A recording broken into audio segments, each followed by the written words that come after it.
ವರಮಹಾಲಕ್ಷ್ಮಿ ಹಬ್ಬ ಬಂದ ತಕ್ಷಣ ನಮಗೆ ಈ ಸಾರಿ ದೇವಿ ನೈವೇದ್ಯಕ್ಕೆ ಏನು ಮಾಡೋದು ಅಂತ ವಿಚಾರ ಮಾಡ್ತಾ ಇರ್ತೀವಿ ಅಲ್ವಾ. ಸೊ ಒಂದು ಬೆಸ್ಟ್ ನೈವೇದ್ಯದ ರೆಸಿಪಿಯನ್ನು ನಾನು ಇವತ್ತು ನಿಮ್ಮ ಜೊತೆಗೆ ಶೇರ್ ಮಾಡ್ತಾ ಇದ್ದೀನಿ ಫ್ರೆಂಡ್ಸ್. ಇದು ಅಕ್ಕಿ ಪಾಯಸ.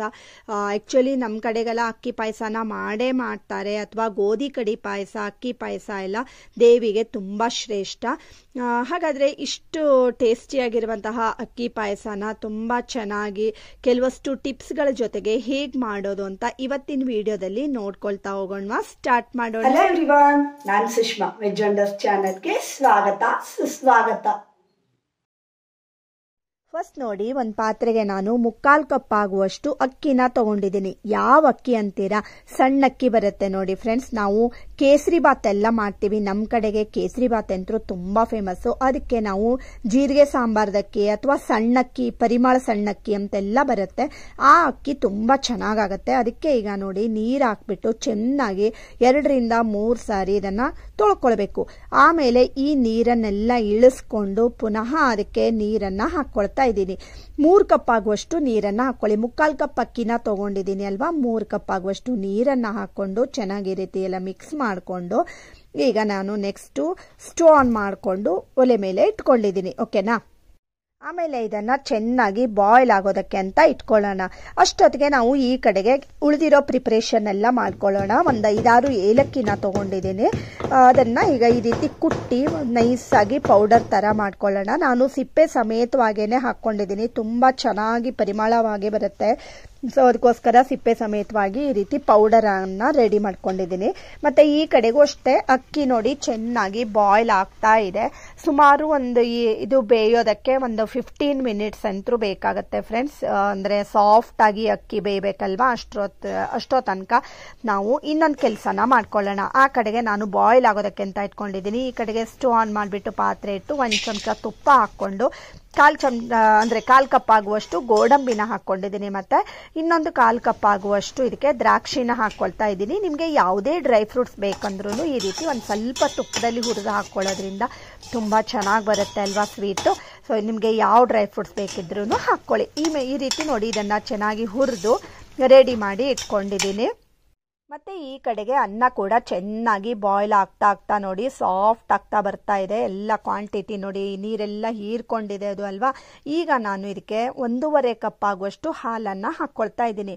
ನೋಡಿ, ಫಸ್ಟ್ ನಾನು 3/4 ಕಪ್ ಅಕ್ಕಿನ ತೊಗೊಂಡಿದ್ದೀನಿ, 3 ಕಪ್ ನೀರನ್ನು ಹಾಕ್ಕೊಂಡಿದ್ದೀನಿ. ಈಗ 1.5 ಕಪ್ ಆಗುವಷ್ಟು ಹಾಲನ್ನು ಹಾಕ್ಕೊಂಡಿದ್ದೀನಿ. ಚೆನ್ನಾಗಿ ಇದನ್ನು ಬೇಯಿಸ್ಕೊಳ್ಬೇಕು. ನೋಡಿ, ಈಗ ಒಂದು ಸರಿ ಮಧ್ಯ ಚೆಕ್ ಮಾಡ್ಕೊಳ್ಳಿ. ನೋಡಿ, ಇನ್ನೂ ಒಂದು ಸ್ವಲ್ಪ ಬೇಯಬೇಕು ಅಲ್ವಾ, ಒಂದು ಸ್ವಲ್ಪ ಕಾಳಷ್ಟು ಇದೆ ಅಲ್ವಾ, ಅದು ಸಾಫ್ಟ್ ಬೆಂದ್ರೇನೆ ಚೆನ್ನಾಗಿ ಬರುತ್ತೆ. ಸೊ ಚೆನ್ನಾಗಿ ಇದನ್ನು ಹಾಲಿನ ಜೊತೆಗೆ ಈಗ ಬಾಯ್ಲ್ ಮಾಡ್ಕೊಳ್ಬೇಕು. ಆವಾಗ ಚೆನ್ನಾಗಿ ಒಳ್ಳೆ ಸಾಫ್ಟಾಗಿ ಬರುತ್ತೆ ಪಾಯಸ. ಹಾಗೆ ನೋಡಿ, ವರಮಹಾಲಕ್ಷ್ಮಿ ಮಾಡುವಂಥ ಬೂಂದಿ ಕಾಳು ಪಾಯಸ, ಲಡ್ಗೆ ಉಂಡೆ, ಹಾಗೆ ಹಯಗ್ರೀವ, ಇದನ್ನೆಲ್ಲ ನಾನು ಈಗಾಗಲೇ ತೋರಿಸ್ಕೊಟ್ಟಿದ್ದೀನಿ. ಮತ್ತು ಈಗಾಗಲೇ ನಾನು ಈ ಲಡ್ಡು ಕೂಡ ಪೋಸ್ಟ್ ಮಾಡಿದ್ದೀನಿ. ರವೆ ಉಂಡೆ ಪಾಕ ಎಲ್ಲ ಏನನ್ನು ಮಾಡ್ದೇನೆ ರವೆ ಉಂಡೆ ಮಾಡಿ ದೇವರಿಗೆ ನೈವೇದ್ಯ ಕೂಡ ಮಾಡ್ಬೋದು. ಸೊ ಇದೆಲ್ಲ ಡಿಸ್ಕ್ರಿಪ್ಷನ್ನಲ್ಲಿ ಲಿಂಕನ್ನು ಹಾಕಿರ್ತೀನಿ, ಬೇಕಿದ್ರೆ ಚೆಕ್ ಮಾಡ್ಕೊಳ್ಳಿ.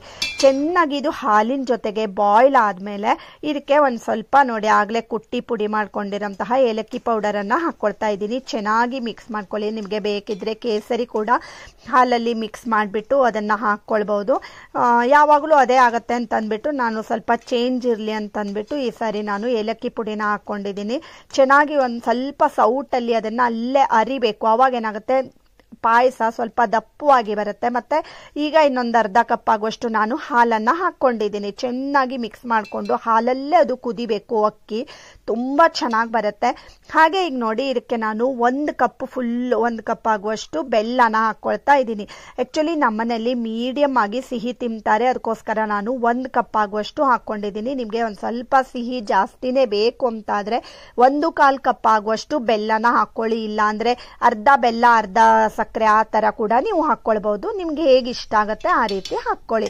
ಚೆನ್ನಾಗಿ ಮಿಕ್ಸ್ ಮಾಡಿಕೊಂಡು ಪುನಃ ಇನ್ನೊಂದು ನಿಮಿಷ ಬಾಯ್ಲ್ ಮಾಡ್ಕೊಂಡಾದ್ಮೇಲೆ ಅದಕ್ಕೆ ಈಗ ನಾನು ಈಗಾಗಲೇ ಹುರಿದಿಟ್ಕೊಂಡಿರೋಂತಹ ದ್ರಾಕ್ಷಿ ಮತ್ತು ಗೋಡಂಬಿನ ಹಾಕ್ಕೊಂಡಿದ್ದೀನಿ. ಚೆನ್ನಾಗಿ ಈ ರೀತಿ ಮಿಕ್ಸ್ ಮಾಡ್ಕೊಳ್ಳಿ. ಸಪೋಸ್ ನಿಮ್ಗೆ ಏನಾದರೂ ಗಟ್ಟಿ ಅನ್ನಿಸ್ತು ಅಂತಾದರೆ ಪುನಃ ಇನ್ನೊಂದು ಅರ್ಧ ಕಪ್ ಆಗುವಷ್ಟು ಹಾಲನ್ನು ಸೇರಿಸ್ಕೊಳ್ಳಿ. ನಿಮಗೆ ಯಾವ ರೀತಿ ಕನ್ಸಿಸ್ಟೆನ್ಸಿ ಬೇಕು ಅಂತ ನೋಡಿಕೊಂಡು ಆ ಹದಕ್ಕೆ ನೀವು ಹಾಲನ್ನು ಹಾಕ್ಕೊಳ್ಬೋದು. ಸಪೋಸ್ ನಿಮ್ಮ ಹತ್ರ ಹಾಲು ಇರಲಿಲ್ಲ, ಅಷ್ಟೇ ಹಾಲಿತ್ತು ಅಂತಾದರೆ ಪುನಃ ಒಂದು ಸ್ವಲ್ಪ ನೀರು ಹಾಕ್ಕೊಳ್ಳಿ. ನೀರು ಹಾಕೋದಿದ್ರೆ ಈ ಟಿಪ್ಪನ್ನು ನೆನಪಿನಲ್ಲಿ ಇಟ್ಕೊಳ್ಳಿ, ಬಿಸಿ ಬಿಸಿ ಮಾಡಿಕೊಂಡು ನೀರನ್ನು ಸೇರಿಸ್ಕೊಳ್ಳಿ. ನೀವು ತಣ್ಣಗಿರುವಂತಹ ನೀರನ್ನು ಹಾಕ್ಕೊಂಡ್ರೆ ಪಾಯಸದ ಟೇಸ್ಟು ಚೇಂಜ್ ಆಗಿಬಿಡುತ್ತೆ, ಓಕೆನಾ. ಅಥವಾ ಒಂದು ಸ್ವಲ್ಪ ಹಾಲು ಮತ್ತು ನೀರನ್ನು ಮಿಕ್ಸ್ ಮಾಡಿ ಅದನ್ನು ಕುದಿಸ್ಕೊಂಡು, ಅಂದರೆ ಬಿಸಿ ಬಿಸಿ ಮಾಡಿಕೊಂಡು ಅದನ್ನು ಕೂಡ ಸೇರಿಸ್ಕೊಳ್ಬೋದು. ಇದೆಲ್ಲ ಒಂದೊಳ್ಳೆ ಟಿಪ್ಪು. ಈ ರೀತಿ ಚೆನ್ನಾಗಿ ಬಾಯ್ಲ್ ಆದಮೇಲೆ ಸ್ಟವ್ ಆಫ್ ಮಾಡಿಕೊಂಡು ಒಂದು ಪಾತ್ರೆಗೆ ಹಾಕ್ಕೊಳ್ತಾ ಇದ್ದೀನಿ. ಇದು ದೇವರ ನೈವೇದ್ಯಕ್ಕೆ ತುಂಬಾ ಒಳ್ಳೆಯದು ಫ್ರೆಂಡ್ಸ್. ನೀವು ಅಕ್ಕಿ ಪಾಯಸನ ಮಾಡಿ ದೇವ್ರ ನೈವೇದ್ಯ ಮಾಡಿದ್ರೆ ನಮ್ಮ ಇಷ್ಟಾರ್ಥಗಳು ಎಲ್ಲ ಸಿದ್ಧಿ ಆಗ್ತವೆ ಅಂತ ಹೇಳ್ತಾರೆ ನಮ್ಮ ಕಡೆಗೆ. ಸೊ ನೀವು ಖಂಡಿತ ನೀವು ಒಂದ್ಸರಿ ಇದನ್ನ ಮಾಡಿ ನೋಡಿ, ಅಕ್ಕಿ ಪಾಯಸ ಮಾಡಿ ನೈವೇದ್ಯವನ್ನ ಮಾಡಿ. ಮತ್ತೆ ನಿಮ್ಗೆ ಯಾವ್ದಾದ್ರು ರೆಸಿಪಿ ಬೇಕು ಅಂದ್ರೆ ಕಮೆಂಟ್ ಮಾಡಿ ಫ್ರೆಂಡ್ಸ್, ಖಂಡಿತ ನಾನು ನಿಮಗೋಸ್ಕರ ಆ ರೆಸಿಪಿಯನ್ನ ತೋರಿಸ್ಕೊಡ್ತೀನಿ. ಮತ್ತೆ ಈಗಾಗಲೇ ಸುಮಾರಷ್ಟು ವರಮಹಾಲಕ್ಷ್ಮಿ ನೈವೇದ್ಯದ ರೆಸಿಪಿಗಳನ್ನು ಕೂಡ ಪೋಸ್ಟ್ ಮಾಡಿದ್ದೀನಿ. ಡಿಸ್ಕ್ರಿಪ್ಷನ್ನಲ್ಲಿ ಲಿಂಕ್ ಇರುತ್ತೆ. ಇವತ್ತಿನ ವಿಡಿಯೋ ಅಂದರೆ ಇವತ್ತಿನ ಈ ಅಕ್ಕಿ ಪಾಯಸ ಅಥವಾ ರೈಸ್ ಖೀರ್ ನಿಮ್ಗೇನಾದರೂ ಇಷ್ಟ ಆಗಿದ್ರೆ ಗೊತ್ತೇ ಇದೆ ಅಲ್ವಾ ಫ್ರೆಂಡ್ಸ್, ಲೈಕ್ ಮಾಡಿ, ಶೇರ್ ಮಾಡಿ ಮತ್ತು ಸಬ್ಸ್ಕ್ರೈಬ್ ಮಾಡಿ. ಇನ್ನೊಂದು ಒಳ್ಳೆ ವಿಡಿಯೋ ಜೊತೆ ಬರ್ತೀನಿ. ಅಲ್ಲಿವರೆಗೂ take care. Thank you for watching.